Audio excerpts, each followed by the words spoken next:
जय श्री महाकाल।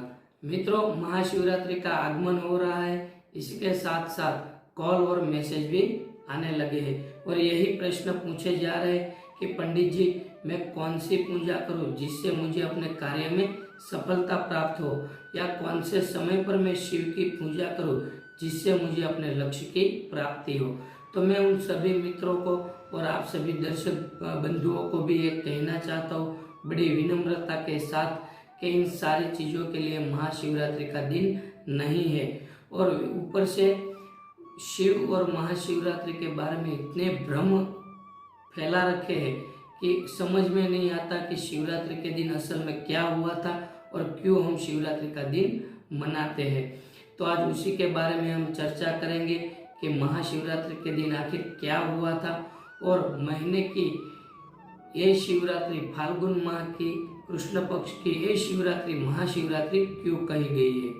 तो नमस्कार मित्रों, मैं हूँ रजनीकांत जानी। वास्तु फंडा चैनल में आप सभी दर्शकों का स्वागत है। आशा करता हूँ कि महादेव की कृपा आप सभी पर बनी रहे। मित्रों, हम हमारे यह चैनल पर बहुत ही जल्द कुंडली लाइव प्रेडिक्शन शुरू करने वाले हैं। तो अभी तक हमारे चैनल को सब्सक्राइब नहीं किया तो तुरंत सब्सक्राइब कर लीजिए और साथ में ज्योतिष और वास्तु संबंधित किसी भी समस्या से यदि आप परेशान हैं तो स्क्रीन पर हमारा व्हाट्सएप नंबर दिया गया है, उनके द्वारा आप हमसे संपर्क कर सकते हैं। साथ में आप हमें फेसबुक और इंस्टाग्राम पर भी फॉलो कर सकते हैं, क्योंकि छोटी मोटी जानकारी हम वहां देते रहते हैं।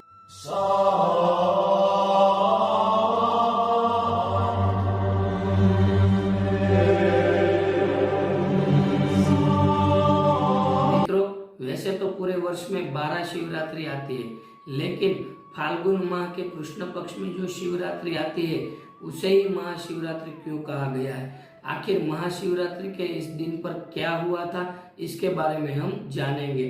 तो शिव और पार्वती का विवाह हुआ था, इसीलिए हम महाशिवरात्रि का त्योहार मनाते हैं, ये सच नहीं है। समुद्र मंथन से जो विष निकला था वो महादेव ने अपने कंठ में धारण किया था, इसलिए हम महाशिवरात्रि मनाते हैं, ये बात भी झूठ है।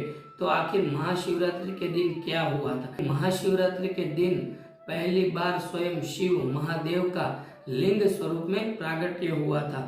अब यह महादेव लिंग स्वरूप में कहाँ प्रकट हुए थे और क्यों प्रकट हुए थे, इनके बारे में हम थोड़ी कथा जानेंगे। मित्रों, प्रजापति दक्ष का नाम आपने सुना होगा। उनकी 27 पुत्रियां थी।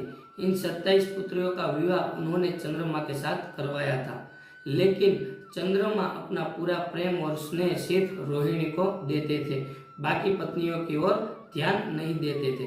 यह जानकर प्रजापति दक्ष ने बड़ी विनम्रता के साथ चंद्रमा को कहा कि ये सारी चीजें उचित नहीं है, उनको सभी को बराबर का प्रेम और स्नेह देना चाहिए।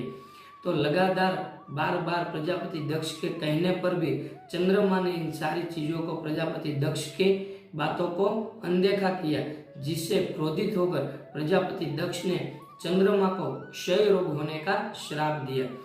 प्रजापति दक्ष ने चंद्रमा को क्षय रोग होने का श्राप दिया, यह बात देवगण को पता चलते ही व्याकुल और चिंतित हो गए और वे सभी देवगण ब्रह्मदेव के पास गए कि इन चंद्रमा को श्राप से मुक्त किया जाए।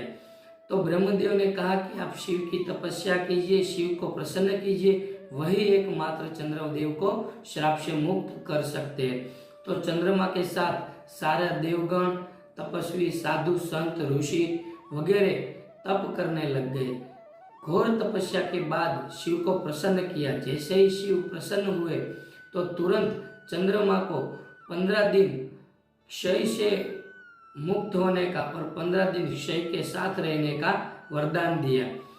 तो वहां स्वयं विष्णु और ब्रह्मदेव भी उपस्थित थे। तो भगवान विष्णु ने महादेव से यह आग्रह किया कि वो लिंग स्वरूप में यहाँ प्रकट होकर विराजमान रहे। तो श्री हरि विष्णु के आग्रह पर स्वयं महादेव निराकार अग्नि से निराकार लिंग स्वरूप में प्रकट हुए और वहां विराजमान हुए। उनके बाद स्वयं श्री हरि नारायण और ब्रह्मदेव ने उनकी सेवा पूजा अर्चना की, उनका अभिषेक किया।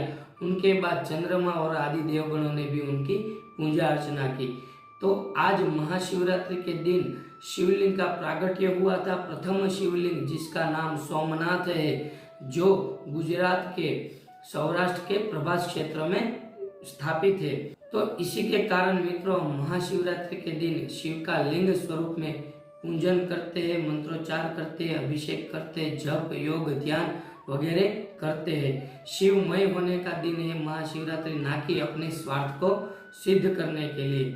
तो आज का ये वीडियो यदि आपको पसंद आया है तो लाइक कीजिए, शेयर कीजिए, और आप चाहते हो कि ऐसे ही वीडियो हम आप तक पहुंचाते रहे तो हमारे चैनल को जरूर सब्सक्राइब कीजिए। मित्रों, आपने हमारे चैनल को सब्सक्राइब नहीं किया है तो तुरंत कर लीजिए, क्योंकि बहुत ही जल्द हम इस चैनल पर लाइव कुंडली प्रेडिक्शन शुरू करने वाले हैं। और ज्योतिष और वास्तु संबंधित किसी भी समस्या से यदि आप परेशान हो तो स्क्रीन पर हमारा नंबर दिया गया है, उनके द्वारा आप हमसे संपर्क कर सकते हैं। आज के लिए इतना ही। शुभ शिवरात्रि, जय श्री महाकाल।